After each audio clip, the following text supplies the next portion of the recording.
¿Qué tal, queridos míos? Alcoyanos por el mundo avui va a ensenyar-vos un dels secrets més ben guardats de València. I és que es trobem davant de la façana més xicoteta de tota Europa. Fins fa uns anys es pensava que la façana més xicoteta estava en Amsterdam, però ara ja sabem que són 107 centímetres la més xicoteta, la estretxa, i està així a València. La segona, 112 centímetres, està en Amsterdam i la tercera en Porto, entre dos esglésies. Mireu quina camiseta més xula, a més m'ha posat la del Mas Moral que l'Alcoyano, és la sensació de València. Tota la penya està ara mirant a veure què diu el xaval este que porta ixa camiseta.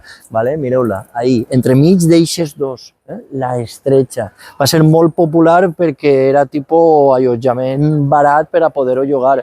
Avui en dia, òbviament, en 107 centímetres cabria molt poqueta gent. Mireu-la ahí, perquè és punt obligatori de parada. Alcoyanos por el mundo contant-vos cosetes xules, fins i tot de València. Adiós!